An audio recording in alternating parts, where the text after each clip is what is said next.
Well, it's springtime and swimming pools are being opened for the season, at least the seasonal ones are. And here's the thing that I've encountered 3 times already this season. We're talking like in the span of a couple of days, I've seen this question come up. So I'm just going to throw this out there for people who have an old pool pump, right? You've got an old pool pump.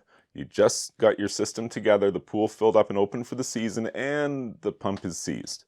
The pump won't run. You turn it on, that's all it does. It doesn't run.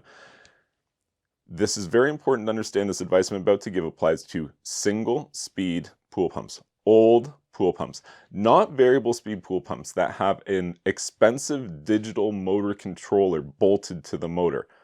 Don't do this tip I'm about to give you to that swimming pool pump, but an old pump, the kind of which would seize because it's old, is a single speed pump, and it doesn't have a motor controller on it. It just has a round cylinder where the electrical motor is. And I'm going to give you some great advice. This is one of the few times in life that just bashing the thing that's giving you problems is totally going to fix it. So here's what you do. You turn on the pump, and it's going to start to do that humming. And you have a couple of seconds before it trips the breaker. You maybe even did that accidentally. You turned it on, and you're like, whoa, what's going on? It's making noise. And the breaker trips. That's the normal process for this. And if you've just done that, you got to walk away for a minute because that circuit's hot right now. The breaker's hot. You just got to give it time to cool down. Come back later once it's cool and try this again. You turn on the pump, it starts to do the humming thing, and you're going to hit it. Now, the pump has 2 ends. It's got a wet end where all the pipes and water are, and then it's got the motor end where the electricity connects and it's got all the windings in the motor. It's the motor end, the round part, that you want to wrap solidly. Not bash and take out all your frustrations on.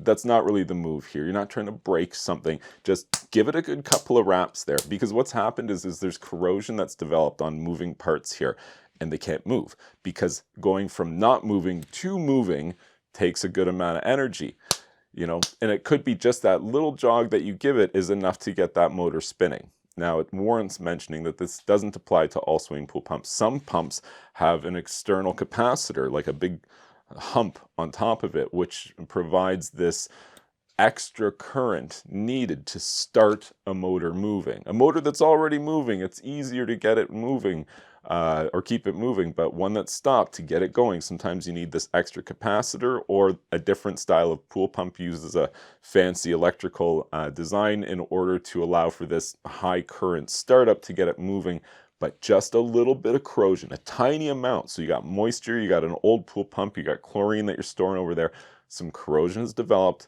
it can't turn, you turn the breaker on, you give it a couple of love taps, and you can get it going again. And if you're lucky, you actually solve the problem for the year. You can continue to turn the pump on and off as needed.